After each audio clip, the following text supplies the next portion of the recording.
అందరికీ నమస్తే, welcome to our channel.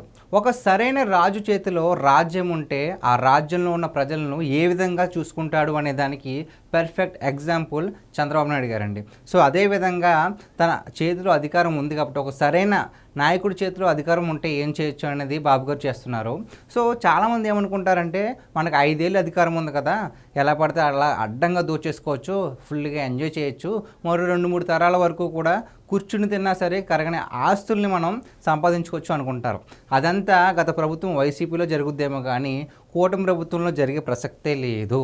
ఎందుకు అంటే చంద్రబాబు నాయుడు గారు రీసెంట్గా పెట్టిన ఒక మంత్రివర్గ సమావేశంలో మంత్రులకి గట్టి వార్నింగ్ ఇచ్చారండి. ఎందుకు ఇచ్చారనేది ఒకసారి చూద్దాం. ఇప్పుడు దాకా ఉన్న మద్యం పాలసీ ముగిసిపోతుందండి టైము. సో ఇప్పటి నుంచి కొత్త మద్యం పాలసీని కొత్త బార్లకి పాలసీ తీసుకొస్తున్నారు కదా, అది సెప్టెంబర్ 1 నుంచి స్టార్ట్ అవుతుంది. ఈ పాలసీలో బాబు గారు ఏం చేస్తున్నారంటే కళ్ళు గీత కార్మికులు ఉంటారు కదా, సో వాళ్ళకి 10% వాళ్ళకి షాపులు కల్పించేందుకు వాళ్ళకే అవకాశం కల్పిస్తున్నారండి. అంటే ఇప్పుడు 1,00,000 షాపులు ఉన్నాయనుకోండి, దాంట్లో 10,000 షాపులు ఖచ్చితంగా కళ్ళు గీత కార్మికులకి అవకాశం దక్కుతుంది. సో ఇక్కడ మెయిన్గా పాయింట్ ఏంటంటే ఈ షాపుల్లో ఉన్న మద్యం షాపుల్లో కొంతమంది మంత్రుల బినామీలు ఉన్నారని నాకు తెలిసింది. సో ఇప్పుడు కొత్తగా ఇవ్వబోయే పాలసీలో ఎవరైతే కళ్ళు గీత కార్మికులకు అందుబాటు చేసిన 10%లో ఎవరైనా సరే బినాములు పెట్టి ఉంటే కనుక ఉపేక్షించేదే లేదు అని చెప్పేసి చంద్రబాబు నాయుడు గారు మంత్రులకు గట్టిగా వార్నింగ్ ఇవ్వడం అయితే జరిగిందండి. అంటే ఒక నాయకుడు ఉండాల్సిన లక్షణం ఏంటంటే ఇదే. ఎందుకంటే నాకు అధికారం ఉంది కదా, నేను ఎలా చేసినా చెల్లుద్ది అనుకుని జగన్మోహన్ రెడ్డి గారు ప్రవర్తించారు. కాదు, నాకు అధికారం ఉంది, నేనేం చేయగలను నిరూపిస్తాను, ప్రజలకు ఏ విధంగా సహాయపడతానని చెప్పేసి చంద్రబాబు నాయుడు గారు పరిపాలన చేస్తున్నారు. ఇదే విధంగా కనుక జగన్మోహన్ రెడ్డి గారు తన మంత్రివర్గ సమావేశంలో ఎప్పుడైనా తన నాయకుల్ని ఇలా మందలించి ఉంటే కనుక ఇప్పుడు వైసీపీ పరిస్థితి ఎంతలా దిగజారిపోయి ఉండదని నా అభిప్రాయం. ఎందుకంటే వైసీపీలో ఒక్కొక్కరు ఒక్కొక్క వక్త మీన్స్ ప్రవచనాలు చెప్తారు చూసారా, వాళ్ళు మామూలు వక్తలు కాదు, బూతుల వక్తలు. సో ఒక్కొక్కరు కూడా ఇంకా విచ్చల విడి, మహిళలైనా సరే ఇంకా దారుణంగా ఉంటారు. ది బెస్ట్ ఎగ్జాంపుల్ రోజా గారు. సో అలాంటి వాళ్ళు కూడా రెచ్చిపోయారు. ఎక్కడ అసెంబ్లీలో కూడా ఏకంగా అంటే చంద్రబాబు నాయుడు గారికి ఇది గౌరవ సభ కాదు, కౌరవ సభ, నాకు అవమానం జరిగింది, ఎప్పుడైతే నాకు మళ్ళీ న్యాయం జరుగుతో అప్పుడే మళ్ళీ నేను అసెంబ్లీకి అడుగు పెడతానని అంతవరకు కూడా తీసుకెళ్లారంటే ఎంత నీచంగా మాట్లాడారో మనం అర్థం చేసుకోవచ్చు. ఏకంగా ఇంకా అంటే నోటికితో చెప్పలేనంత పదాలు యూజ్ చేస్తే జగన్మోహన్ రెడ్డి గారు ఎవరైతే ఎక్కువగా తిడతారో వాళ్ళకి అత్యధిక పదవులు ఇస్తారు.